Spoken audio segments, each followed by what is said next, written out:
Seberapa besar peluang gugatan dari tim 01 dan 03 ini dikabulkan oleh Mahkamah Konstitusi? Iya, kan paling tidak kan ada beberapa kemungkinan nanti kesimpulan hakim ya.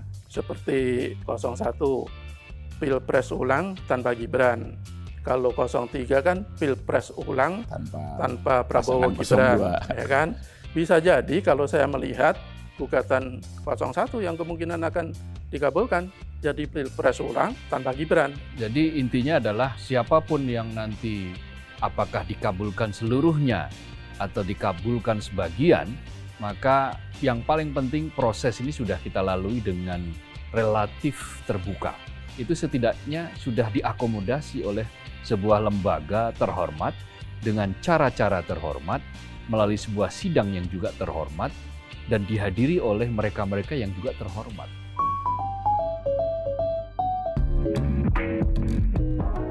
Halo Sobat Media Indonesia, salam sehat dan selalu semangat. Jumpa lagi bersama kami dalam program Ordal, obrolan mendalam bersama orang-orang dalam. Seperti biasa, ada Mas Jaka Budi Santoso. Salam sehat. Salam sehat Mas Jaka. Ya. Mas Abdul Kohar. Alhamdulillah sehat. Ya, pekan-pekan ini tampaknya kita masih, perhatian publik masih tertuju pada sidang di Mahkamah Konstitusi ya. Ya, ini pekan-pekan krusial. Iya, betul. Bahkan nanti bulan krusial ini di Mahkamah Konstitusi karena hari Sabtu tanggal 6 April kemarin itu adalah hari terakhir persidangan. Iya. Artinya setelah itu tidak ada lagi persidangan yang menghadirkan saksi-saksi, yang menghadirkan para ahli, sudah tidak ada lagi. Sekarang atau mulai saat kita taping hari ini, itu para hakim sedang bermusyawarah untuk menuju pada putusan. Nah, apa yang dimohonkan, lalu bagaimana putusannya, nah, itu akan direview oleh para hakim. Termasuk pihak pemohon juga sedang mereview yang nanti akan dilaporkan kepada para hakim tanggal 16 April. Setelah itu hakim musyawarah selesai, tanggal 22 akan diumumkan kepada publik seperti apa putusan Mahkamah Konstitusi terhadap persidang sengketa Pilpres kali ini. HPU ya.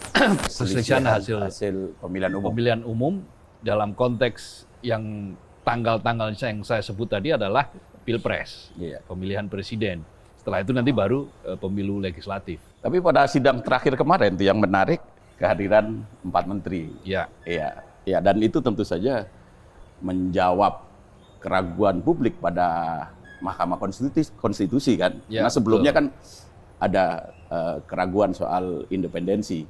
Kemudian juga ada juga keraguan soal kehadiran para menteri dan faktanya ternyata jalannya persidangan juga kita lihat ada banyak sekali pertanyaan-pertanyaan kritis dari hakim konstitusi dan 4 menteri yang dipanggil Mahkamah Konstitusi semuanya hadir. Gitu. Ya ini terobosan.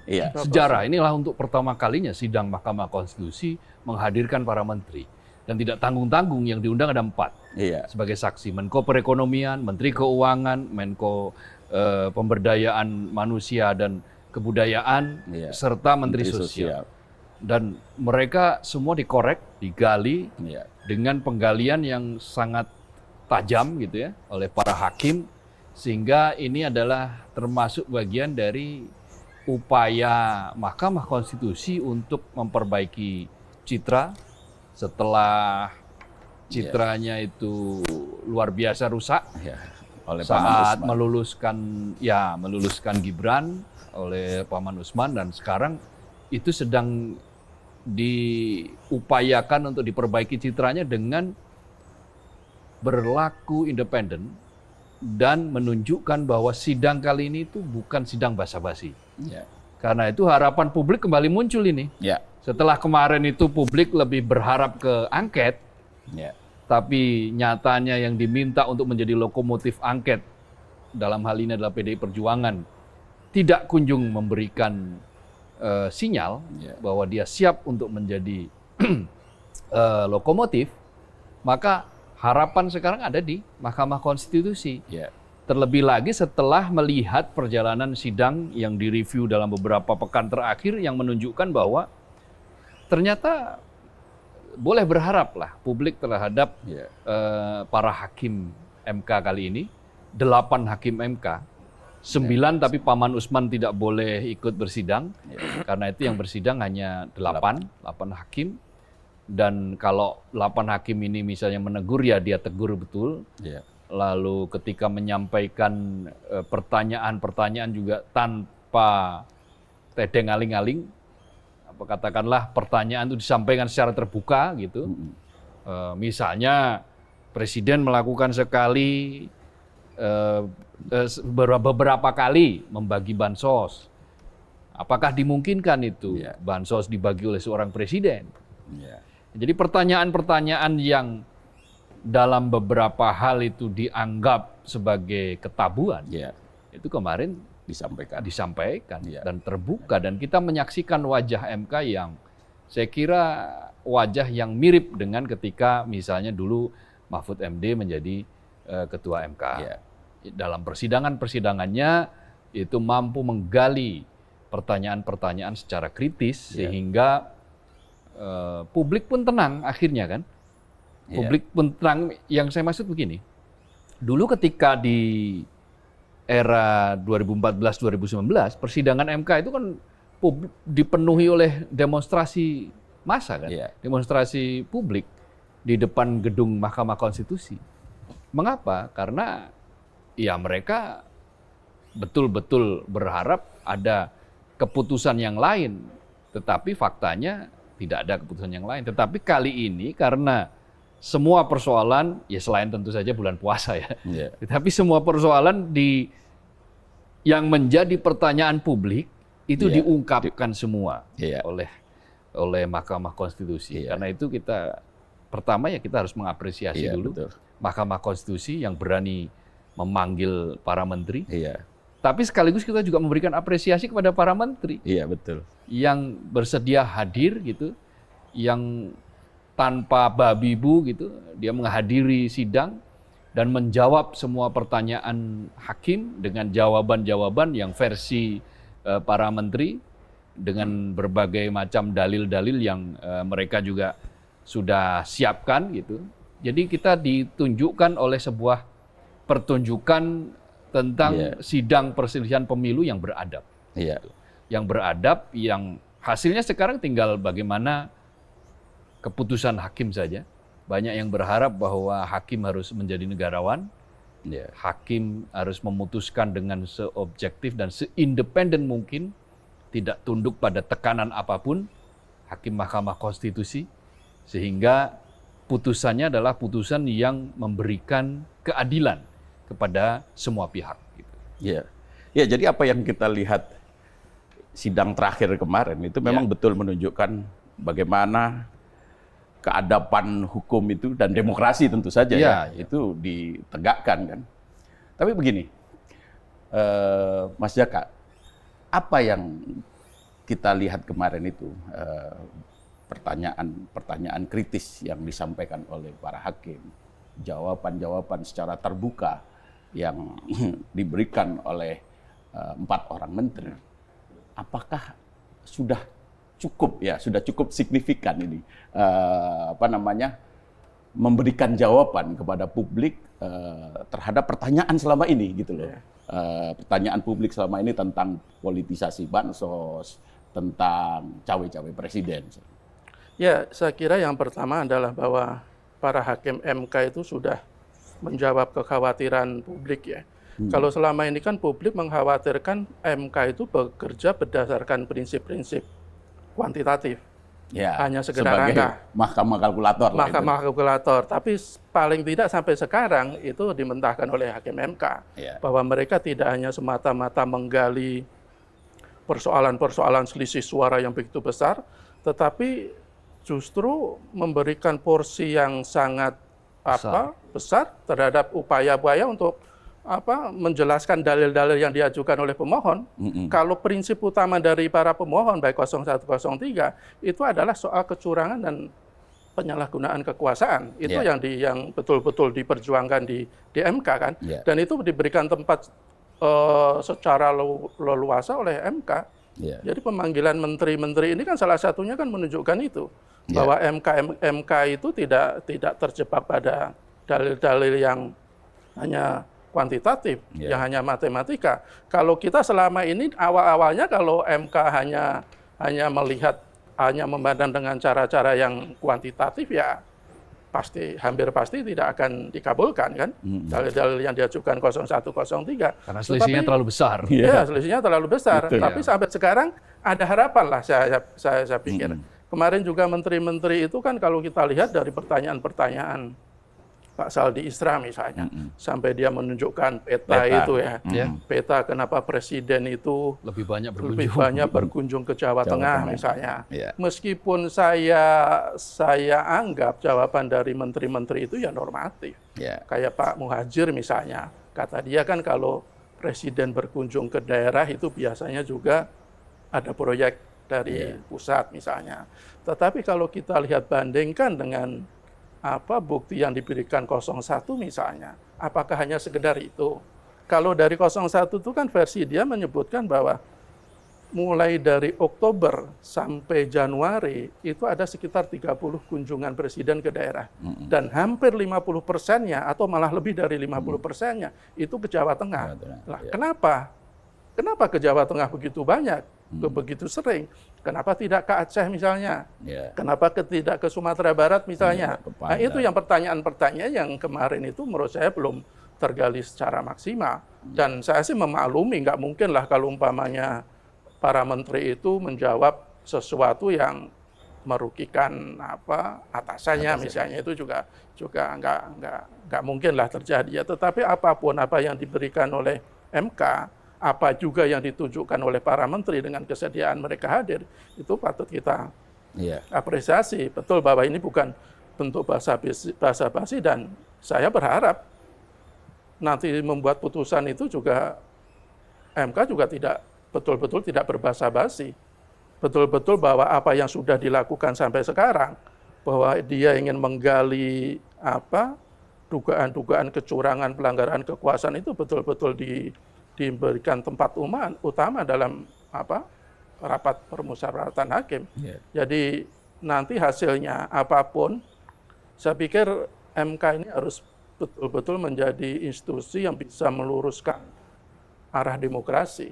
Yang kalau sekarang arah demokrasi dikatakan sudah melenceng sana sini, bahkan tersesat, tidak karu-karuan, ya mudah-mudahan bisa diluruskan oleh majelis hakim. Nah, apa yang disampaikan oleh para menteri kemarin itu sebenarnya berdampak signifikan nggak sih terhadap penyelesaian sengketa pemilu ini, sengketa pilpres ya terutama ya? Ya setidak-tidaknya akan memberikan klarifikasi lah ya. Jawaban-jawaban para menteri itu penting karena tidak semua problem, tidak semua masalah itu dikuasai oleh hakim. Sehingga perlu dikonfirmasi pada menteri. Setidak-tidaknya dari beberapa pertanyaan yang terkait dengan aturan misalnya. Apakah boleh seorang presiden membagi bansos sendiri? Pertanyaan mengapa misalnya Mensos kok tidak dilibatkan dalam bagi-bagi bansos misalnya. Itu adalah pertanyaan-pertanyaan kunci dan penting yang bisa mengarah kepada sebuah kesimpulan.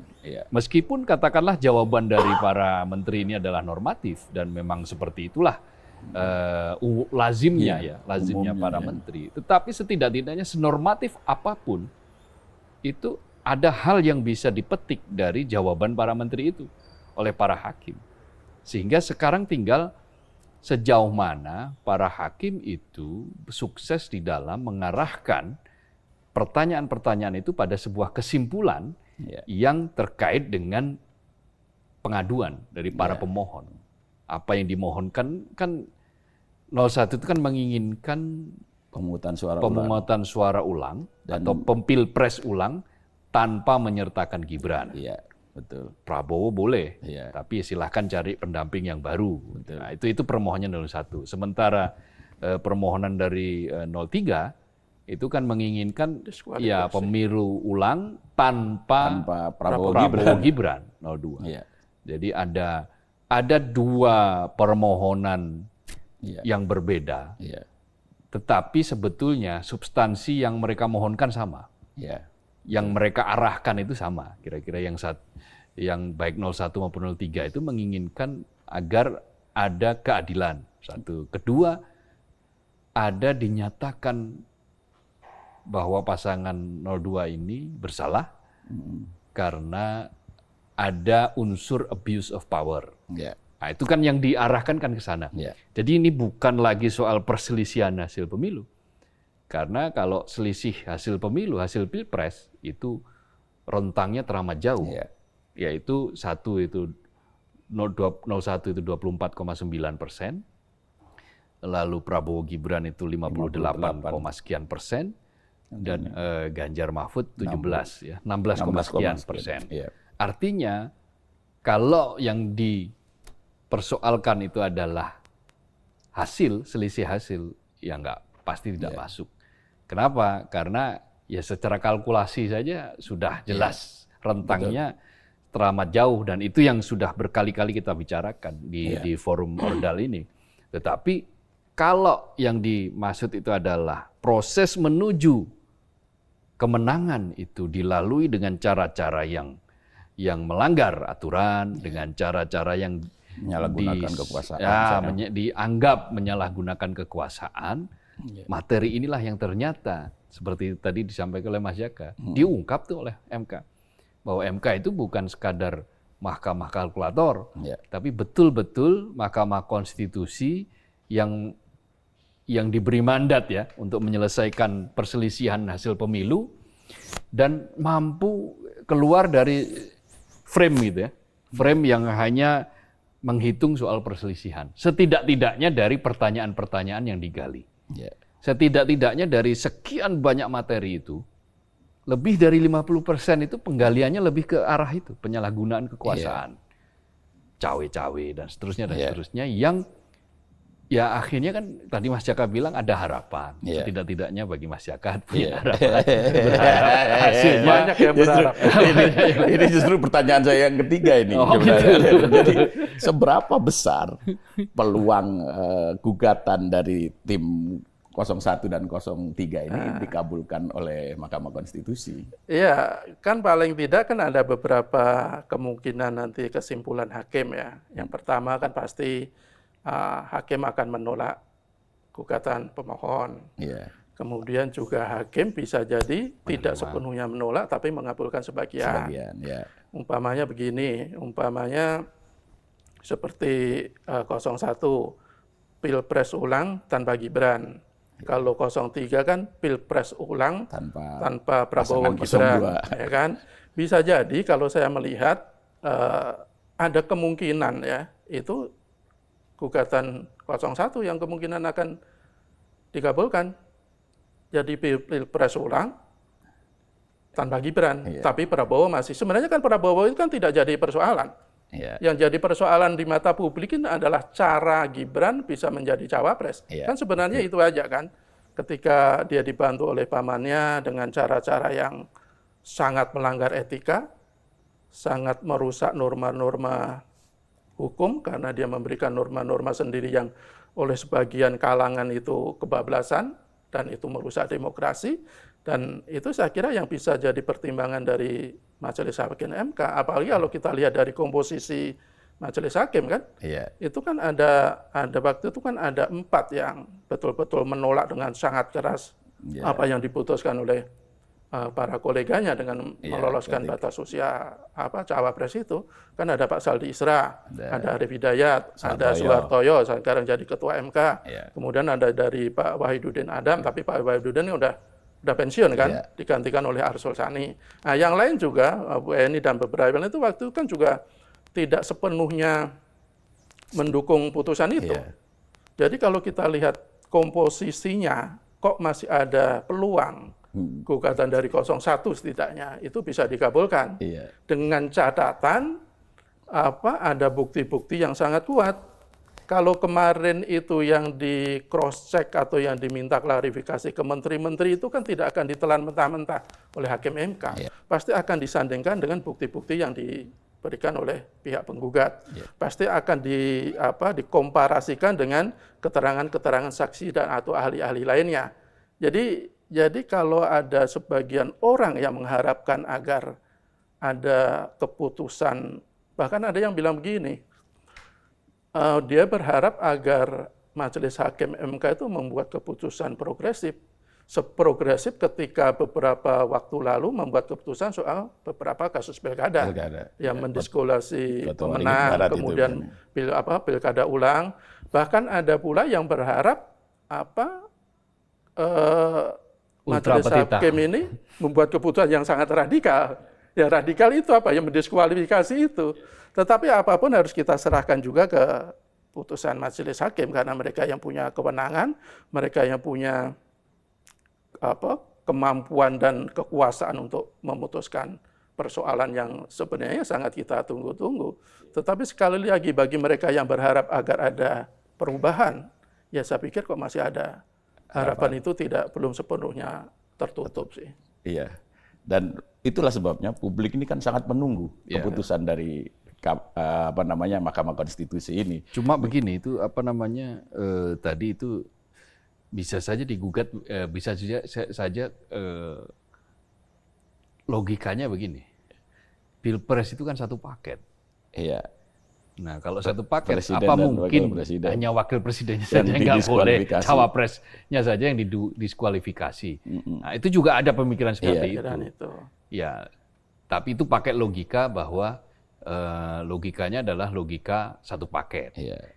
Tetapi kalau logikanya dianggap ini kita main anggapan lah. Logikanya bahwa yang dianggap cacat dalam tanda kutip secara hukum secara aturan itu hanya salah satu atau pasangannya, dua-duanya langsung dianggap cacat. Nah itulah yang menjadi basis pemikiran dari kubu 01, mengapa yang dia gugat hanya di cawapres, bukan pasangan semuanya. Sementara logika yang pertama tadi saya katakan itulah yang dipakai oleh 03. Iya.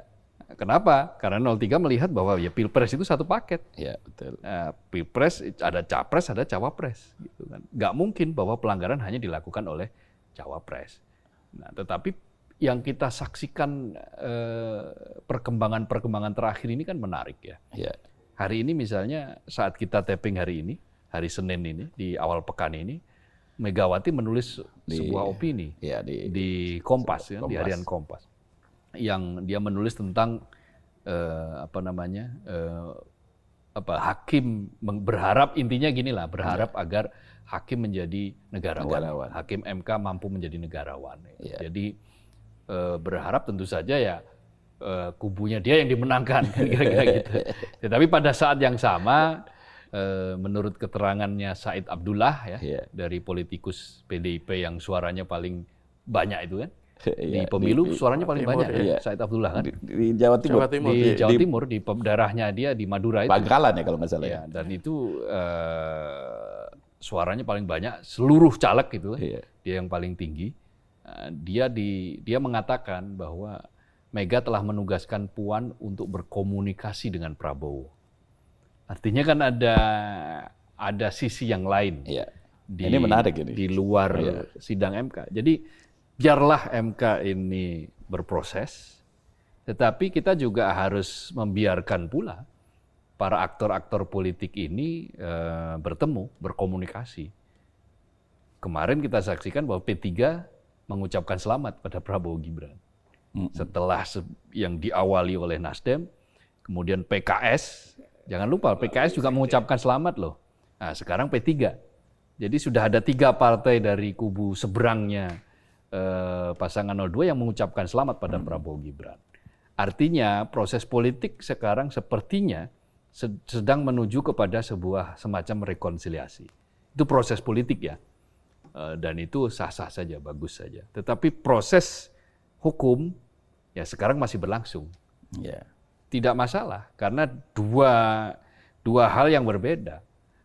Yang punya hak untuk menggugat atau mengajukan permohonan ke Mahkamah Konstitusi perselisihan itu ya tim kampanye, bukan partai pengusung, bukan partai politik. Partai politik boleh bersengketa di MK, tapi kaitannya adalah dengan pileg, pemilu legislatif. Karena itu ini hal yang berbeda. Nah, kalau para partai politik ini kemudian melakukan penjajakan dan komunikasi, ya saya kira ini hal yang wajar, biasa saja di dalam dinamika politik di Republik ini. Tetapi yang kita sorot sekarang kan kita sorotkan adalah MK. Nah, semua sedang berharap bahwa Mahkamah Konstitusi mampu bekerja seadil-adilnya dan seobjektif mungkin. Nah, kalau kita lihat dari berbagai macam pernyataan, bolehlah ada harapan. Ada sesuatu yang kita harapkan. Tetapi setidak-tidaknya, kalaupun tidak semuanya, setidak-tidaknya ada hal yang mampu menjaga agar Republik ini semakin berkualitas ke depannya dalam hal menegakkan demokrasi, dalam hal membangun etika, dalam hal memperkuat kaidah-kaidah politik yang berbasiskan kepada etika-etika. Nah, sebab kalau dibiarkan, kalau didiamkan, maka ini akan menjadi presiden yang buruk ke depannya. Jadi kita tidak persoalkan partai-partai politik yang sedang membangun komunikasi, tetapi kita juga tidak bisa mengabaikan apa yang sekarang ada di Mahkamah Konstitusi. Itu tetap harus diberikan porsi masing-masing. Ya, kita berharap apapun nanti yang dihasilkan dari hasil permusyawaratan hakim bisa diterima semua pihak. Tanggal 22 nanti apapun putusannya juga mestinya ya suka atau tidak suka, pahit atau manis, ya asal itu demi kebaikan ya harus bisa diterima. Gitu.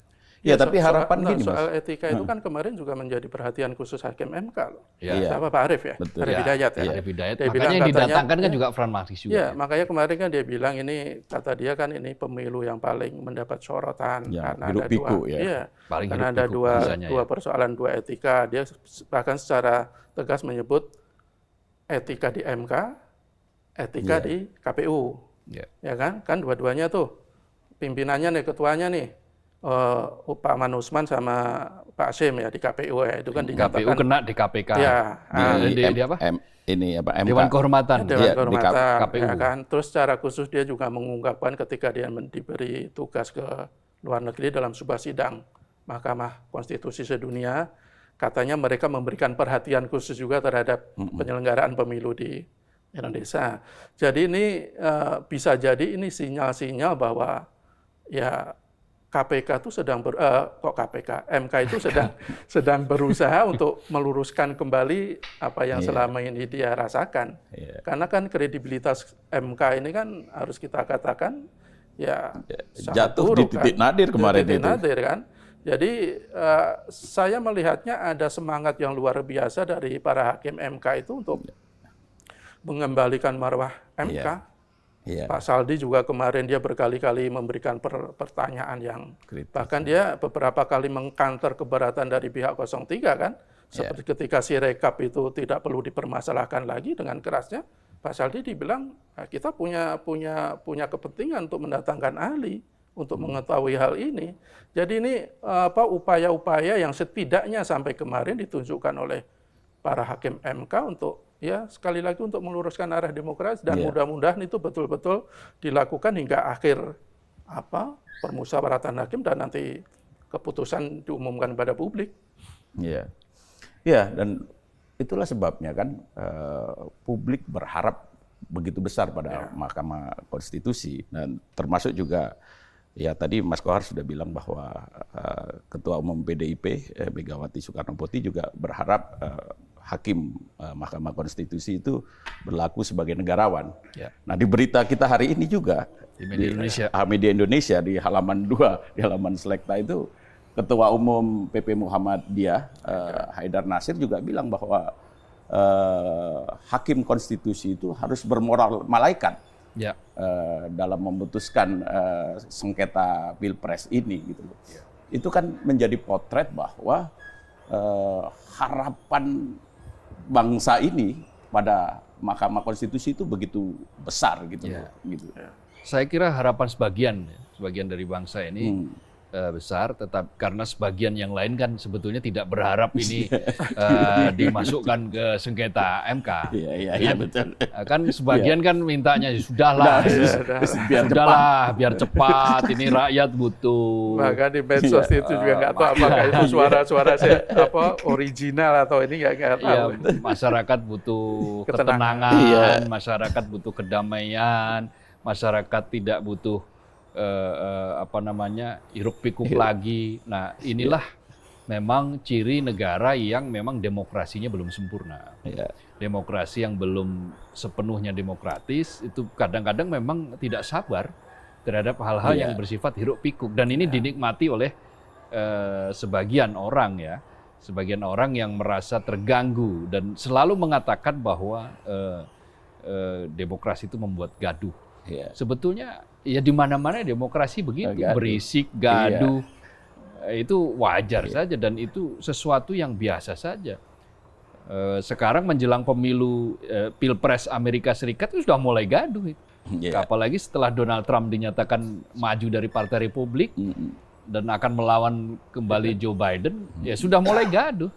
Tetapi yang paling penting adalah kegaduhan ini tidak menyebabkan stabilitas terganggu, kan gitu. Makanya koridornya sudah disediakan. Koridornya yaitu Mahkamah Konstitusi. Ini kan yang kemarin dikatakan Anies Baswedan. Jangan kita pakai cara-cara jalanan. Kita pakai cara-cara yang lebih beradab, yaitu dengan cara fokus di Mahkamah Konstitusi, percayakan kepada Mahkamah Konstitusi. Dan pernyataan itu dijawab oleh Mahkamah Konstitusi, hakim Mahkamah Konstitusi dengan berbagai macam pertanyaan yang memang tidak menunjukkan bahwa mereka sedang didikte, tidak. Betul-betul independen sampai sekarang. Bahkan kan sampai kemudian Presiden Jokowi kan juga memberikan sinyal mengizinkan para menterinya untuk ke Mahkamah Konstitusi, tidak soal. Nah, jadi ini adalah sebuah pertunjukan lah, pertunjukan yang menuai harapan. Setidak-tidaknya bahwa harapan bahwa demokrasi kita ya mungkin bisa diperbaiki setelah kemarin sempat dinyatakan bopeng-bopeng, yaitu bahkan ada yang mengatakan di jurang kematian gitu. Nah, sekarang sedang berusaha untuk diselamatkan itu. Siapa yang menyelamatkan? Ya para pihak, yang pemohon, ya hakim, MK, ya termasuk dari unsur pemerintahan loh. Kehadiran para menteri itu menyelamatkan demokrasi. Karena itu kita patut memberikan apresiasi juga kepada mereka. Meskipun jawabannya normatif, tidak masalah. Tapi kehadiran mereka itu sangat penting, dan ketika mereka sudah menunaikan kehadiran, nggak ada yang tersakiti, kan nggak ada yang gaduh, nggak ada yang apa. Jadi pernyataan bahwa rakyat butuh ketenangan, butuh melanjutkan kehidupan itu, ketenangan yang sejati itu bukan ketenangan yang semu. Apa gunanya ketenangan seolah-olah tetapi sebetulnya hatinya gundah gulanah, kan gitu.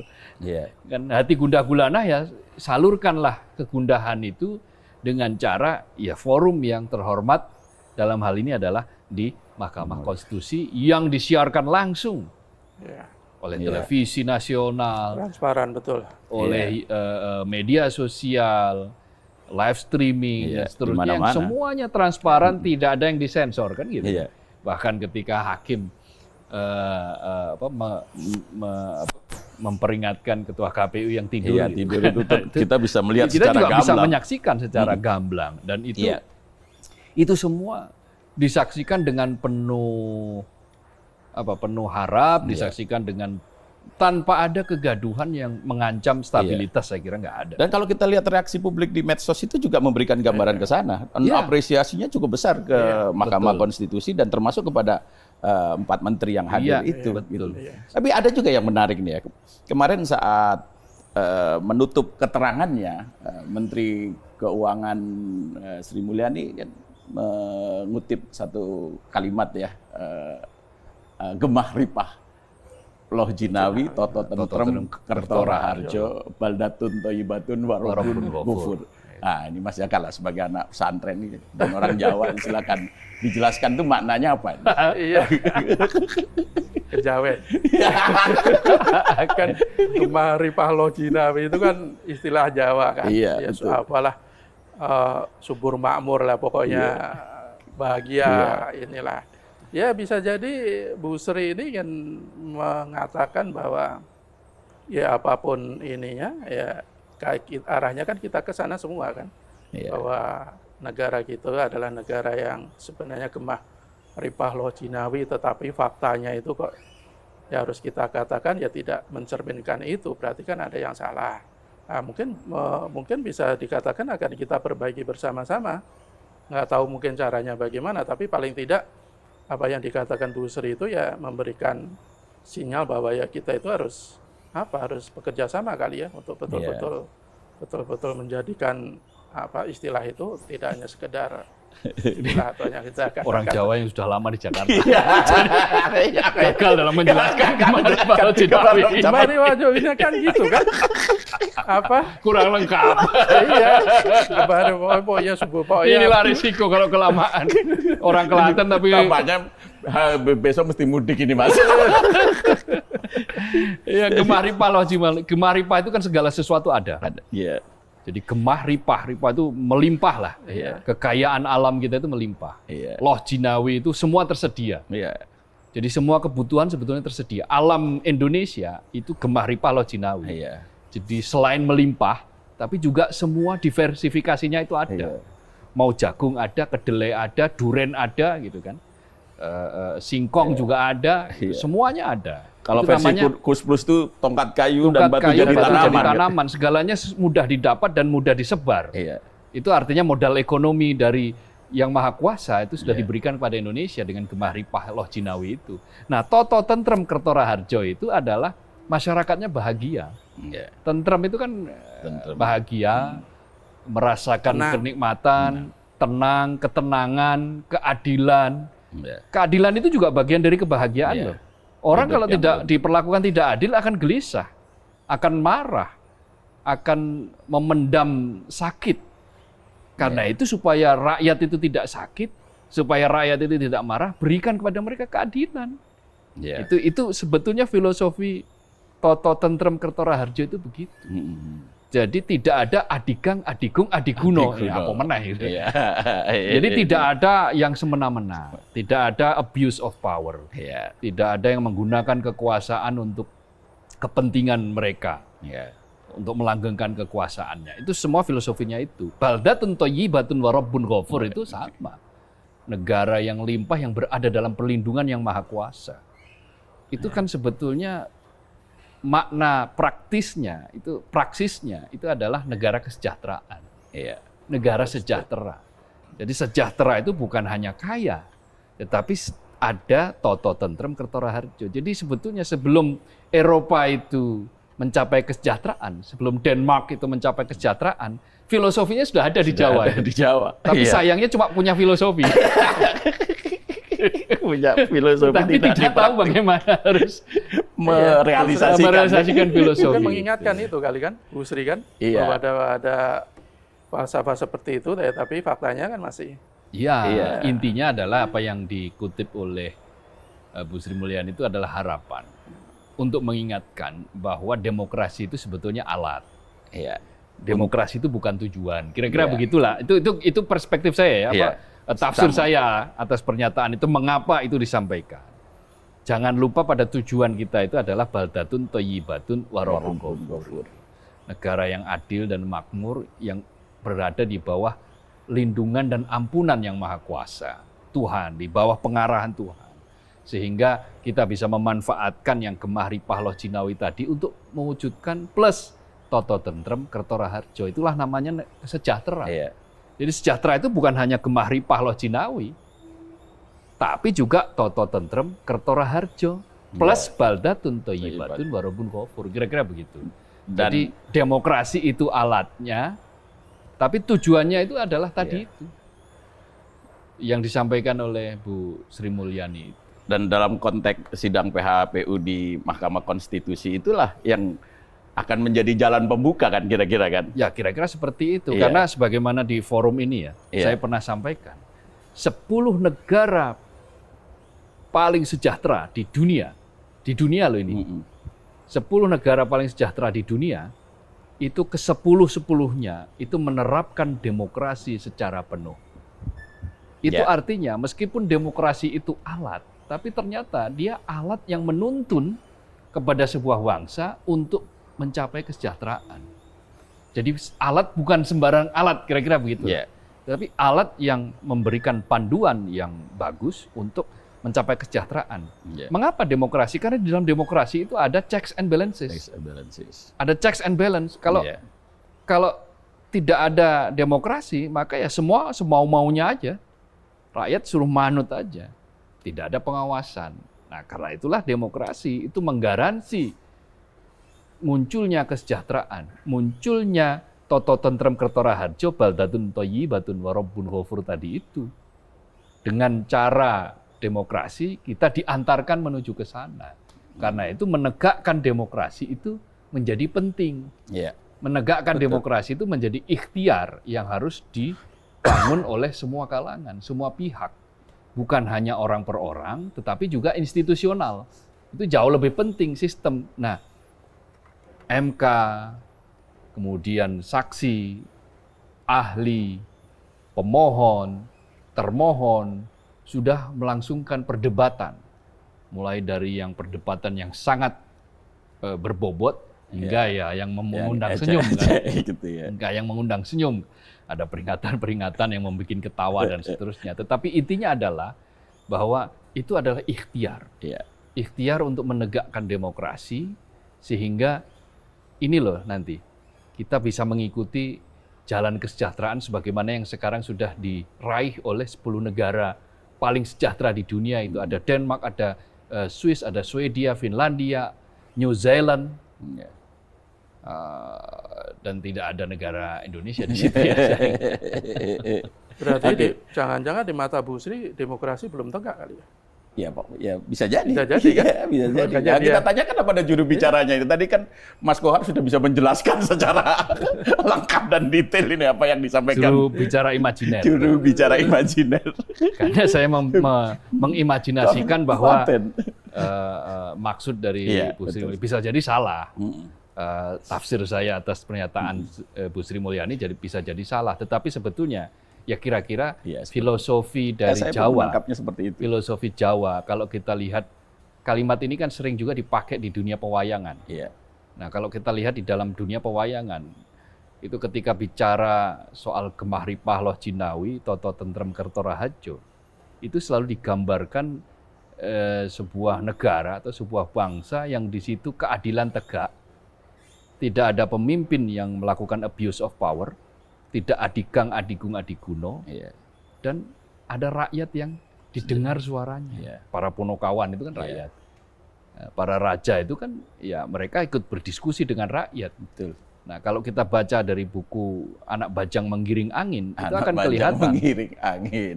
Anak Bajang Menggiring Angin itu akan kelihatan bagaimana sebuah konsep dari tadi itu. Gemah Ripah negara dengan Gemah Ripah Loh Jinawi, Toto Tentrem Kertora Harjo. Ditambah dengan spiritualisme di dalam Islam. Dalam hal ini adalah konsep negara yang ideal menurut Islam itu kan negara yang baldatun, thayyibatun, wa Rabbun Ghafur. Wa Rabbun Ghafur itu ya di dalam lindungan dan ampunan yang maha kuasa. Ampunan Allah Subhanahu wa taala. Rabb. Ghafur itu kan ampunan. Oke. Nah, Mas Jaka, 22 April ini, ya beberapa hari lagi nih, 12 hari lagi, Mahkamah Konstitusi kan akan memutuskan hasil sengketa Pilpres ya. Kalau menurut Mas Jaka ini, penerawangannya Mas Jaka ini, seperti apa nanti keputusan MK ini? Apakah akan menyenangkan pihak 01 dan 03 atau justru sebaliknya? Kalau saya melihat kok sekarang ini 02 hatinya sudah agak gundah ya. Kalau saya lihat ya, kalau kemarin dia sebelum sidang MK itu mungkin mereka begitu yakin bahwa nanti MK itu hanya akan mengkanalisasi persoalan itu terhadap perselisihan hasil suara. Dan kalau itu sekali lagi ya tidak ada alasan lain kecuali pemenangnya sudah pasti Prabowo Gibran kan, makanya mereka begitu tenang. Tapi setelah proses di MK ini itu kan situasi kan agak berbalik, bahwa MK betul-betul tidak terjebak pada perhitungan-perhitungan angka, tetapi juga pertimbangan-pertimbangan kualitas demokrasi. Jadi ya sekali lagi ini kalau MK itu tidak sedang berbasa-basi, saya kok melihatnya akan ada sebuah keputusan yang bisa jadi mengakomodasi gugatan salah satu penggugat. Dan saya lebih melihatnya gugatan dari 01 yang akan dikabulkan. Kalau tadi persoalan apakah nanti Gibran harus diganti dengan yang lain, ini kan memang jadi pertanyaan, tetapi MK itu kan bisa membuat keputusan-keputusan yang kadang juga tidak sesuai dengan logika kita kan. Bahkan kemarin yang soal batas usia cawapres itu kan sebenarnya itu dia sesuai logika toh. Buktinya juga dibuat putusan itu. Kemudian soal parliamentary threshold kan berkali-kali sebelumnya itu digugat kan, tapi selalu dimentahkan, terakhir ada dikabulkan, dikembalikan kan. Jadi kita tidak tahu pasti apa yang akan diputuskan oleh MK, tetapi kalau dari sinyal-sinyal dari proses perjalanan sidang MK, kalau saya melihatnya akan ada sebuah keputusan yang tidak terlalu progresif, tetapi paling tidak mengakomodasi salah satu gugatan dari dua pemohon ini. Dan itu yang diinginkan oleh sebagian, katakanlah tidak semuanya rakyat Indonesia kan. Dan di antara sebagian yang menginginkan itu kan para pegiat demokrasi jelas, para guru besar lintas universitas jelas, para tokoh-tokoh bangsa, tokoh-tokoh agama, itu kan juga menginginkan itu. Keinginan itu bukan berarti sebuah bentuk kebencian terhadap Prabowo, bukan kebencian terhadap Gibran, tetapi kebencian terhadap proses kenapa Gibran bisa menjadi cawapres. Sebenarnya kan sesimpel itu. Iya kan? Bukan karena kita tidak suka dengan Prabowo, malah terus terang saya itu paling tidak setuju ya ketika Prabowo itu mencalonkan lagi terus yang masa-masa lalu itu termasuk HAM itu selalu jadi senjata. Saya tidak setuju bukan karena saya menolak untuk segera diselesaikan, tidak. Saya justru menginginkan agar itu secepatnya diselesaikan, jadi tidak selalu jadi politisasi, itu sebenarnya. Jadi kembali lagi ini kalau ada anggapan atau keinginan atau tuntutan bahwa hakim-hakim MK itu harus berlaku sebagai negarawan, berlaku seperti malaikat, ya itu sebuah harapan yang saya pikir tidak boleh dinafikan begitu saja lah oleh para hakim MK itu. Ya kita percaya dengan integritas Pak Saldi Isra, Pak Suhartoyo, bahkan dalam wawancara dengan Metro TV kalau tidak salah ya, Pak Suhartoyo dibilang dia akan mempertahankan nama baik. Saya pikir itu adalah tanda-tanda yang kita harapkan betul-betul dibuktikan dalam keputusan nanti. Soal apakah keputusan itu menyenangkan 02, 01, 03, asal itu dibuat secara profesional, berintegritas, tidak ada tekanan dari sana-sini, dan semata-mata demi menyelamatkan konstitusi, menyelamatkan demokrasi, ya harus kita terima dengan lapang dada. Saya kira sih. Oke. Kalau menurut Mas Bar seperti apa? Iya sama. Jadi intinya adalah siapapun yang nanti dikabulkan permohonannya, apakah dikabulkan seluruhnya atau dikabulkan sebagian, maka yang paling penting proses ini sudah kita lalui dengan relatif terbuka. Itu yang paling penting. Bahwa upaya untuk mencari keadilan secara proses itu sudah diakomodasi. Bahwa upaya-upaya untuk menegakkan katakanlah etika yang kemarin dipersoalkan oleh banyak kalangan, termasuk oleh para guru besar, universitas, sivitas akademika, itu setidaknya sudah diakomodasi oleh sebuah lembaga terhormat dengan cara-cara terhormat, melalui sebuah sidang yang juga terhormat, dan dihadiri oleh mereka-mereka yang juga terhormat. Yang tidak ada membuat semacam contempt of court, misalnya melecehkan persidangan, kemudian membuat pernyataan-pernyataan yang mendowngrade institusi atau para pihak. Tidak ada. Sepemantauan saya tidak ada upaya-upaya untuk melecehkan, untuk mendowngrade. Artinya apapun keputusannya harus kita kasih respect, harus kita hormati, dan kita harus jalan ke depan dengan proses yang tentu saja lebih baik. Kalau putusannya adalah pemilu ulang, ya lakukan. Toh di pilkada beberapa kali pilkada ulang juga biasa. Kalau biasanya kan ada penghitungan suara ulang, tapi karena ini bukan soal perselisihan suara, maka ya bukan penghitungan suara ulang. Tetapi kan boleh jadi ini adalah nanti misalnya pemilu ulang. Ya risikonya harus ditanggung. Karena memang ya segala sesuatu proses, ya hasilnya akan mengikuti proses itu. Goalnya ya akan mengikuti proses itu. Makanya kan ada yang pernah mengatakan bahwa hasil itu tidak akan mengkhianati. Gitu prosesnya bagaimana, hasilnya akan seperti itu. Nah, kalau hasilnya nanti akan mengkhianati hasil. Iya, kalau nanti balik gitu. Hasil itu tidak mengkhianati proses. Artinya kalau prosesnya benar, hasilnya juga benar kan gitu. Tidak berkhianat hasilnya itu. Tapi kalau prosesnya salah, ya hasilnya salah. Kira-kira seperti itu. Nah, itu yang sesimpel itulah yang akan ditegakkan oleh Mahkamah Konstitusi kali ini. Dan ya publik tentu saja berharap keputusan yang terbaik. Terbaik bagi siapa? Ya terbaik bagi Indonesia. Terbaik bagi bangsa ini, terbaik bagi proses demokrasi, pendewasaan demokrasi di Republik ini, dan terbaik bagi ya kesejahteraan rakyat terutama.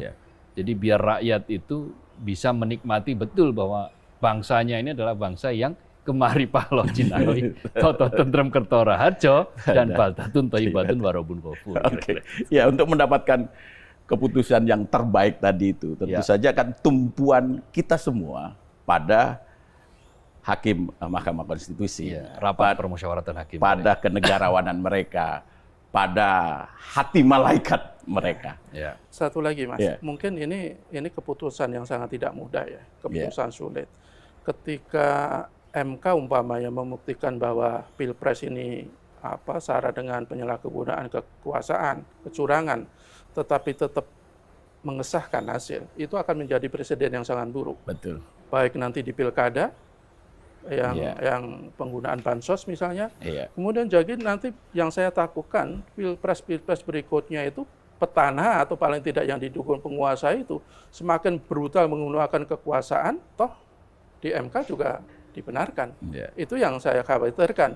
Tapi ini mungkin ya pasti kan hakim MK punya pertimbangan yang jauh lebih arif lah nantilah ya. Justru itu balik lagi kita memang punya harapan besar pada hakim Mahkamah Konstitusi. Baik. Semua intinya adalah untuk Indonesia lah. Untuk kemakmuran Indonesia tadi. Kemah ripah Jinawi, toto tentrem kertora harjo, dan tegaknya demokrasi. Saya pikir yang tidak kalah penting. Dan tegakkan demokrasi. Oke, baik, Sobat Media Indonesia. Demikian obrolan kami, orang-orang dalam. Terima kasih, semoga bermanfaat. Selamat berlebaran ya. Selamat berlebaran. Minal aidin wal faizin. Mohon maaf lahir dan batin. Taqabbalallahu minna wa minkum. Taqabbal ya karim.